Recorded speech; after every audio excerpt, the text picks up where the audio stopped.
una teoría de campos en la que hay un objeto muy pesado, masa m mayúscula. Pensad en un quark pesado, si queréis. Y luego tenemos objetos ligeros, leptones, fotones, gluones, quarks ligeros, lo que sea. Entonces tenemos grados de libertad ligeros, un grado de libertad pesados. ¿Cuál es la cinemática natural de este objeto? Hay un sistema de referencia privilegiado claro, que es el sistema de la bala de cañón, ¿no? Es el sistema en la que esta m se está moviendo con una cierta velocidad dada. Entonces el momento de este objeto va a ser su masa por la velocidad de ese sistema de referencia, un sistema de referencia en el que la masa está en reposo, y luego pequeñas fluctuaciones causadas por las colisiones con los grados de libertad ligeros, que las voy a llamar K, esas son las fluctuaciones. Esta manera de pensar, si habéis visto una física estadística 2 un poco más fuerte, seguramente habéis visto la ecuación de Fokker-Planck. Las ecuaciones de difusión funcionan así. Uno tiene un objeto pesado que se está moviendo en un gas molecular que le va dando golpecitos. O sea que esto aparece en más contextos. Bueno, en particular podemos tomar el sistema en reposo de la masa pesada y tendríamos que esta cantidad sería m por 1, 0, ¿verdad? Tendría energía a su masa y velocidad 0. Bueno, pues vamos a ir a la ecuación de Klein-Gordon. Para este objeto, tomado pensando que es un escalar, diría que delta menos m cuadrado phi es 0. Y eso lo puedo partir en dos. Puedo hablar de las ecuaciones para las partículas. Eso me daría algo así. Para una función phi más, derivada respecto al tiempo menos la energía habitual. Y para las antipartículas, y parcial t más la raíz de menos delta cuadrado más m cuadrado phi menos igual a 0. Como siempre en la ecuación de onda tenemos dos tipos de soluciones.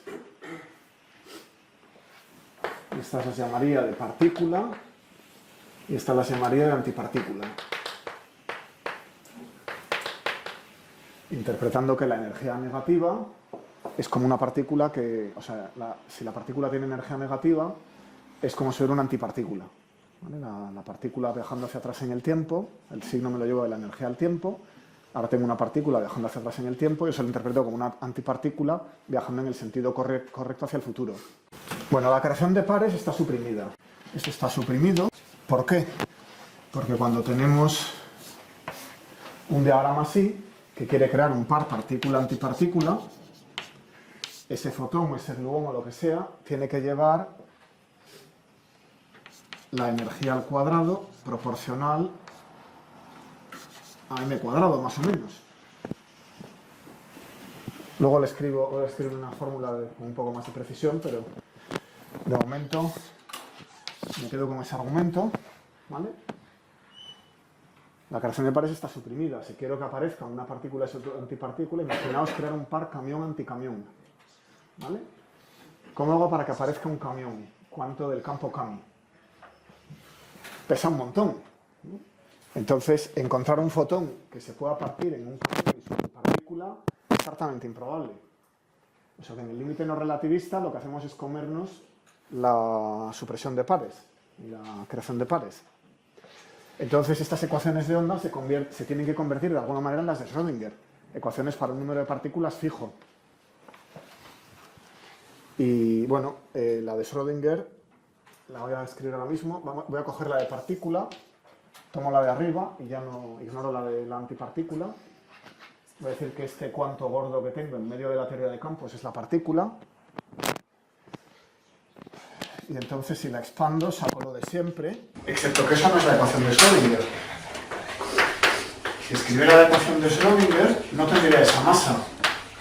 Tendría la derivada respecto al tiempo, aquí nada, y aquí lo mismo. Menos delta cuadrado partido por 2m por la función de onda de Schrödinger igual a 0. Al expandir aquí la raíz, como siempre, a primer orden m, a segundo orden t cuadrado partido por 2m, como de un término, la con t cuarta, tengo un término de masa en la ecuación de Schrödinger. ¿Lo habéis pensado alguna vez? ¿Cómo conecto la función de onda de Klein-Gordon para la partícula con la función de onda de Schrödinger? Os doy la solución en un segundo, pero a ver si se os ocurre mientras borro. Cambiar la referencia de energía, sí. Cambiar la referencia de energía, ¿no? Sí, en vez de tomar el cero, tomar la masa en reposo. Como referencia para la partícula. ¿La referencia de qué? La referencia de la Esta función de onda depende del tiempo. La idea es buena, pero cómo llevarla a la práctica no es obvio. Todavía. Esta función de onda depende del tiempo. Entonces aquí tengo la derivada respecto al tiempo, la masa y el momento al cuadrado. Y me quiero quitar la masa. ¿Qué puedo hacer? ¿Qué quieres referir en esa ecuación? La derivada temporal. La derivada temporal. No va mal. ¿Y cómo lo puedo conseguir? Me voy a tomar m en reposo. Luego lo generalizo. Voy a agarrarme el sistema en que m está en reposo para simplificarme la vida. Pues el truco es el siguiente. Lo que decías era correcto. Quiero referir la energía a otro punto de referencia, en el que le quito una m. ¿De dónde saco la energía?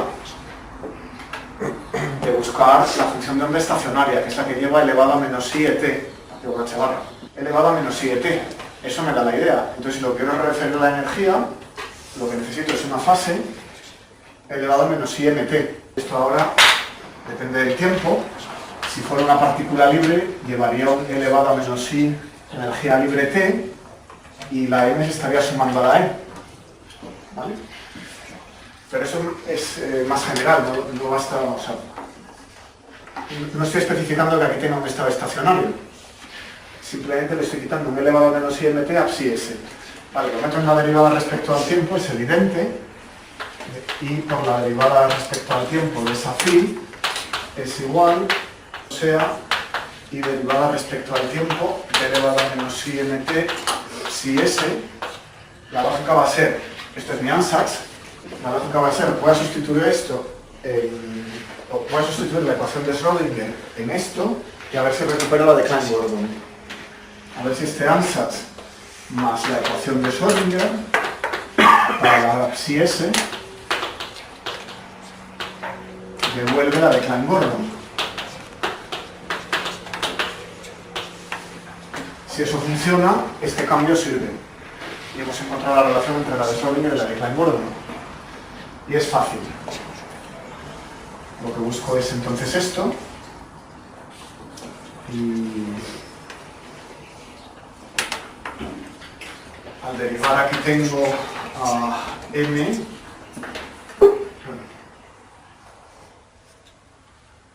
phi, porque bajo la m y queda lo mismo, que he dicho que es phi, por mi ansatz, y luego elevado a menos i mt, y parcial respecto a t de psi s.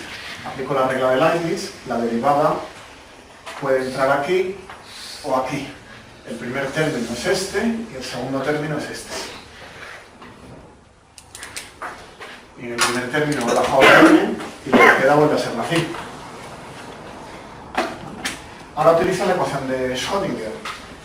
He dicho que iba a usar el ansatz e iba a usar la ecuación de Schrödinger. Entonces la derivada respecto al tiempo de la de Schrödinger sé que es, escribo esto aquí, menos delta cuadrado partido por 2m por la de Schrödinger, ¿verdad? He utilizado la ecuación que está aquí en verde.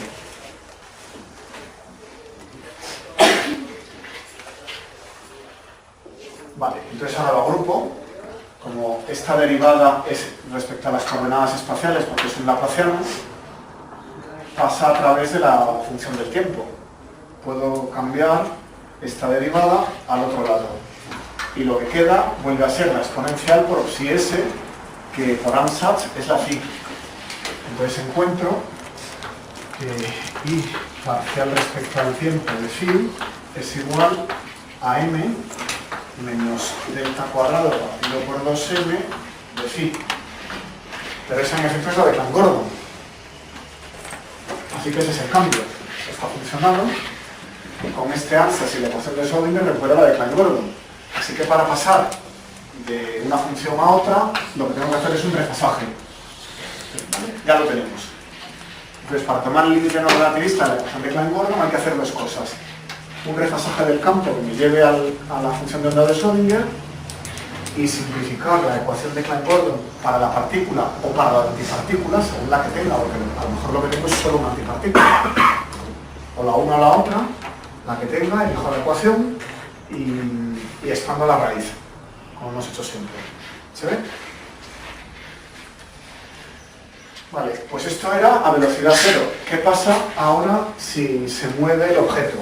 El camión está en movimiento, primera nota. Entonces ahora la velocidad de la partícula pesada no es cero. Entonces el refasaje sería ligeramente distinto. Tendríamos e elevado a menos im y aquí a vm, vmu, xmu, que en el sistema en reposo efectivamente es tiempo por masa. Esto sería un 1, esto sería el tiempo y esto sería la masa, así que quedaría el tiempo por la masa. Y es invariante Lorentz, así que me vale en cualquier sistema de referencia.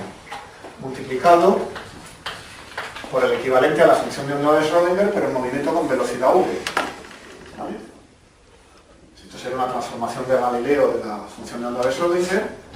Voy a llamar chi en vez de psi para distinguirla, a una velocidad v, y le aplico esta fase.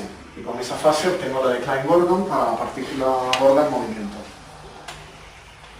¿Cómo sería el lagrangiano típico? Tendría esta chi v, estrella, y la velocidad, la derivada, chi. Fijaos que si estuviéramos en el sistema en reposo, esto sería la derivada respecto al tiempo. He usado una D mayúscula porque estuviéramos acoplados al fotón o lo que sea. El lagrangiano típico podría llevar aquí acoplos. Pero en la ecuación anterior de Schrödinger esto era la derivada respecto al tiempo y he terminado.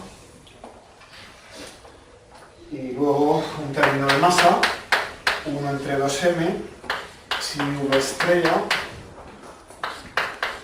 el laplaciano, algo así como d mu de mu, chi v. ¿Vale? Eso sería la primera corrección, 1 partido por m. Fijaos que no tenemos un término en m. ¿Por qué no hay un término en m? Porque lo he absorbido, en la ecuación de Klein-Gordon sí que lo había, pero con este refasaje, si uso la variable chi, lo he absorbido en este factor. Ha desaparecido. Entonces aquí no hay un término con una m. En la ecuación de Klein-Gordon sí había, en el lagrangiano de Klein-Gordon sí hay. ¿Vale? Ese es el lagrangiano para el equivalente a la ecuación de Schrödinger en movimiento. Bien. Y luego órdenes superiores en la expansión 1 partido por m. Bueno, ¿qué pasa si además hay spin? Esto no lo voy a comentar mucho, siempre os voy a escribir una fórmula típica, pero se va a quedar aquí, tiene más recorrido. Tendríamos e elevado a menos i m v por x y luego 1 menos v, más v para la partícula, dividido por 2 hv de x. Este tipo de fórmulas lo que hace es, me da un campo espinorial, hace la proyección sobre la parte de partículas. Fijaos que como eran las matrices, la beta, la gamma 0, era la beta, era 1, 0, 0, menos 1, en representación de Pauli-Dirac. La representación de Pauli-Dirac es la apropiada para el límite no relativista. Tiene un más en la caja de las partículas y un menos en la caja de las antipartículas. Y no las acopla. Entonces, si estoy en el sistema en reposo, esto es simplemente la gamma 0. Eso sería 1 más gamma 0 partido por 2. Con lo cual, en el sistema en reposo, esta construcción recoge esta caja. Y ahora está generalizado un sistema que se mueve con velocidad arbitraria. ¿Vale? Pero lo que está haciendo esto es proyectar los espinores de Dirac que hay aquí sobre la caja de la partícula. Y elimina los de la antipartícula, les ponen 0. Esto lo pone a 0. Y lo que pasa es que ahora lo generaliza un sistema en movimiento. Proyectamos sobre la partícula y refasamos. Y con eso hemos obtenido la función de onda del sistema con spin. ¿Vale? Y para la antipartícula, el único cambio sería poner aquí un 1 menos v, claro. para proyectar sobre la otra caja. Vale, ¿qué pasa a órdenes más altos? Si quiero ir a órdenes más altos en 1 partido por m, tengo que ser sistemático y escribir aquí 1 entre m cuadrado, 1 entre m cubo, etc. La manera sistemática de hacer eso se ha estudiado desde los 80, se llama, bueno, se conoce antes en otro contexto, en el contexto de la física de partículas, desde los 80 se le llama Eddy-Quark Effective Field Theory. Es la manera sistemática de construir lagrangianos con correcciones 1 partido por m, en la que solo hay una partícula pesada y muchas ligeras. Es distinto si tenemos un lagrangiano para 2 pesadas. Eso se llama lagrangiano NR, No Relativistic Effective Field Theory. Hay 2 versiones. Esta versión que os he contado es para una partícula pesada solamente, un camión, y el resto son patinetes. ¿Vale?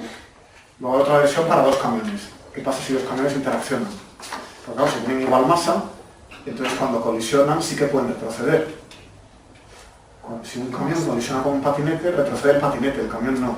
Si los camiones colisionan, es no relativista, pero los camiones retroceden. O sea que es una versión ligeramente distinta. La última ya, ¿qué pasaba en cuantización canónica? Donde no había lagrangianos, sino hamiltonianos, y todo eran... Si vais a libros más antiguos, y partimos de un hamiltoniano para la teoría de campos, en vez de un lagrangiano y la integral de camino, entonces lo que se hace es una rotación, una transformación unitaria de los grados de libertad. Si los estados rotan con la matriz U, los hamiltonianos rotan de esta manera, con OH U menos 1. ¿Vale? Entonces lo que se llama transformación de Foldy-Wolfhausen, muy griega en holandés se pronuncia AU, la transformación de Foldy-Wolfhausen, lo que hace es utilizar estas rotaciones para eliminar sistemáticamente términos de orden 1 partido por m más alto. Va construyendo, si uno quiere, puede construir un hamiltoniano tilde con un grado de libertad distinto a aquellos con los que empecé, a los que les he quitado estas fases de manera sistemática. ¿Vale?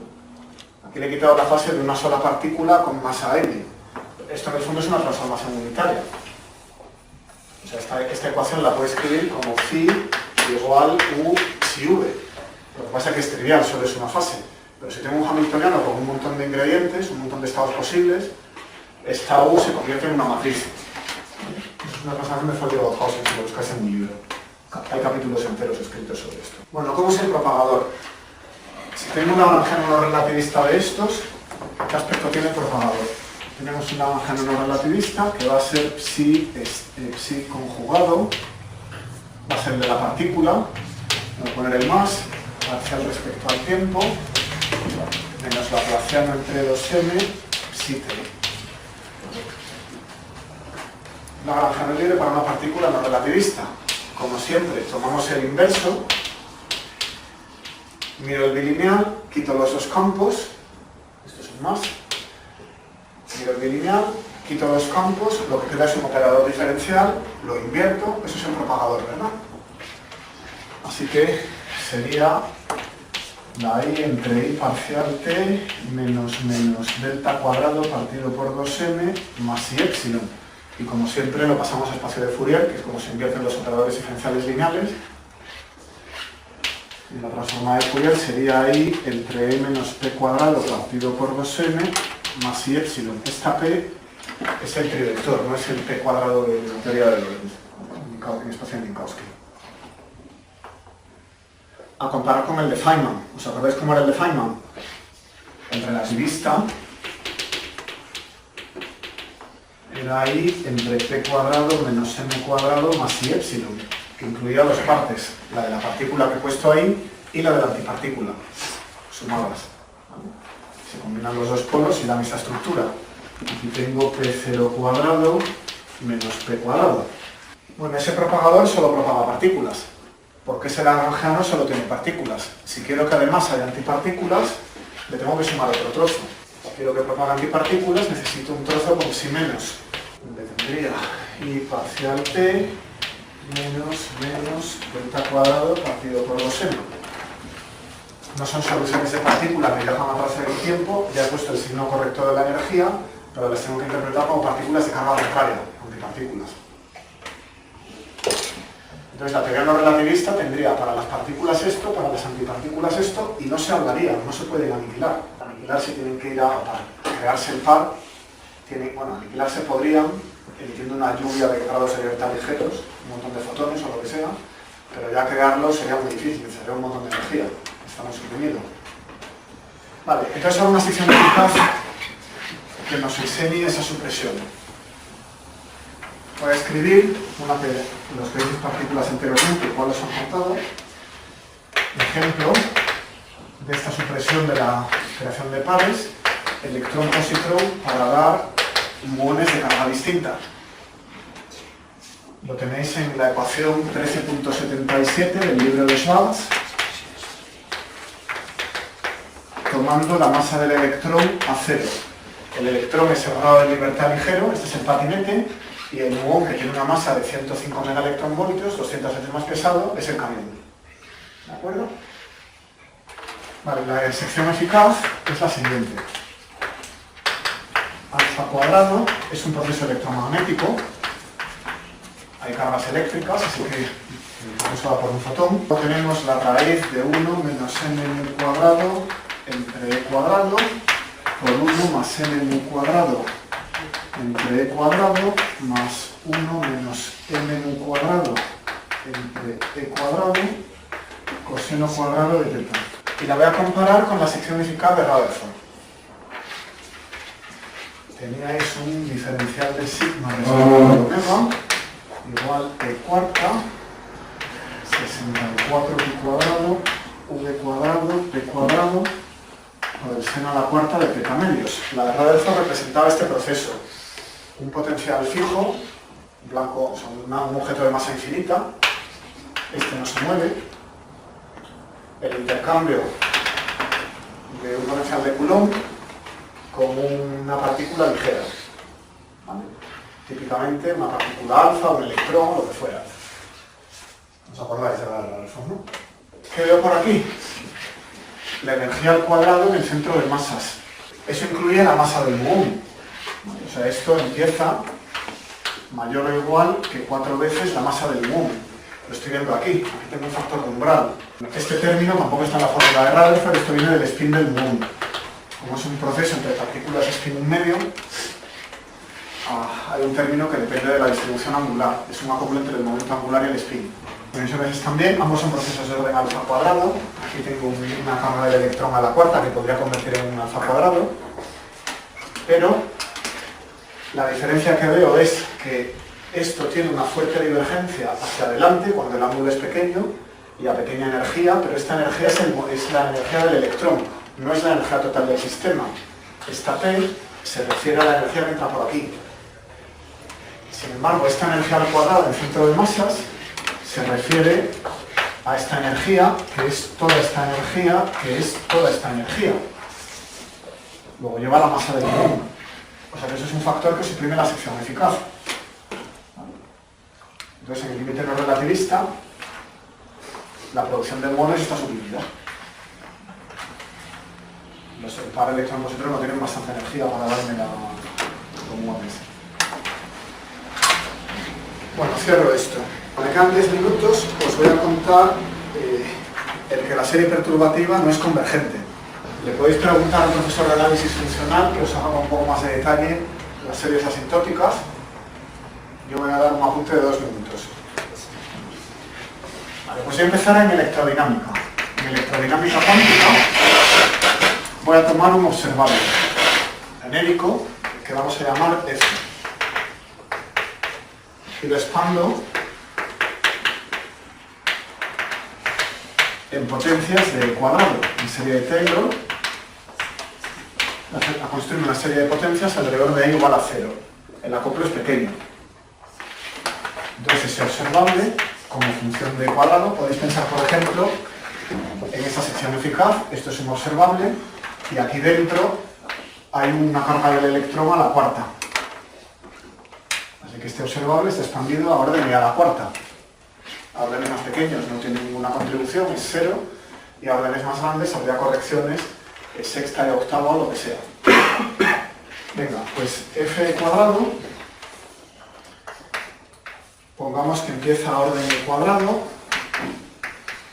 luego tiene f2 entre 2 factorial e cuarta, ese proceso de allí empezaría a orden e cuarta, etc. Eso es una serie. La pregunta es si converge. Bueno, la respuesta es no. Ahora os doy un argumento físico, pero antes voy a escribir la diferencia entre una serie convergente y una serie asintótica. Os recuerdo de primero que es una serie convergente. Entonces estas decíamos que para todo epsilon existe un n, un orden de la serie, tal que f de e cuadrado menos la aproximación enésima de e cuadrado es menor que epsilon. ¿Vale? Entonces estamos tomando e cuadrado como fijo. ¿Os acordáis, no?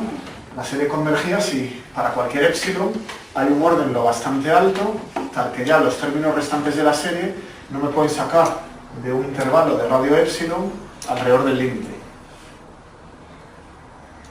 Análisis ¿verdad? Pues que es una serie asintótica. Esto en primero no se suele ver, ya dependerá de cómo se llama de fuerte el curso de métodos. En una serie asintótica decimos para todo epsilon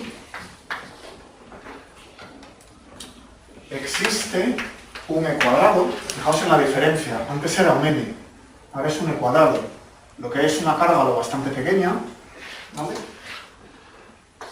Tal que f de e cuadrado menos f super n, lo estoy poniendo en blanco, no, de e cuadrado en blanco, f de e cuadrado menos f super n de e cuadrado es menor que epsilon. Ahora lo que tenemos es n fijo. No era el orden 7. Ostras, a orden 7 no ha convergido nada. Bajo e cuadrado, lo divido por 2, ahora converge mejor.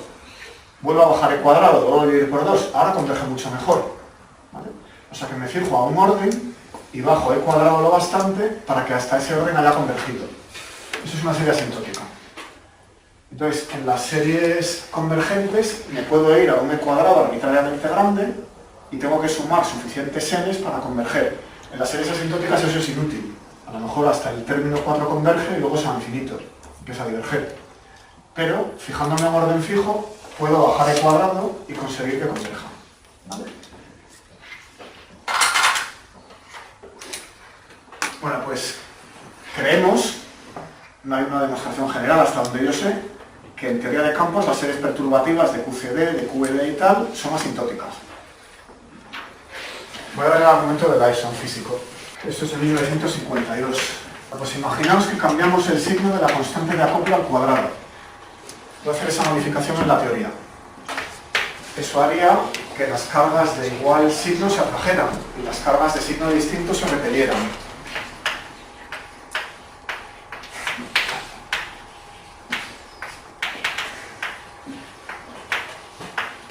O sea, lo contrario que pasa en el mundo real. Esto es lo de Alicia en el espejo. ¿Vale? Las de distinto signo se repelen. Muy bien. Pues ahora resulta que esta teoría con el signo equivocado la voy a resolver y voy a encontrar su vacío. Ese es el estado fundamental de esa teoría, en la que tengo el signo equivocado. Y ahora voy a aplicar evolución temporal. Empiezo a avanzar el tiempo hacia abajo de la pizarra.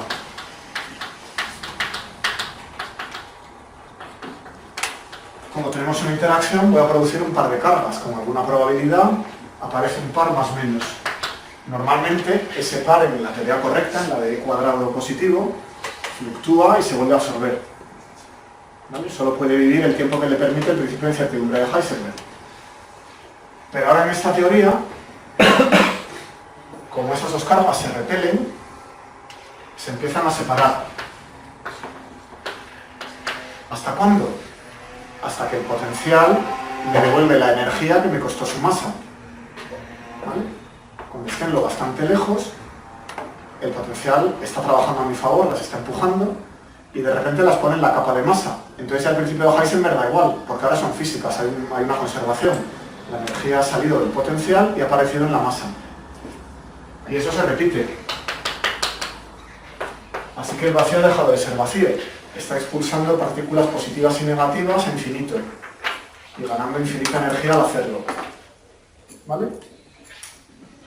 Así que el vacío, cualquier vacío que se os ocurra, es inestable. Escribir cualquier estado, me da igual, y siempre hay un estado más abajo. Añado otro par de cargas y las separo de gama de energía. La teoría no tiene un hamiltoniano agotado inferiormente.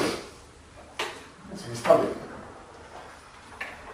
Así que diríamos que la teoría esta con menos e cuadrado no puede converger. Intento calcular cualquier observable y me diverge todo, porque siempre puedo crear pares.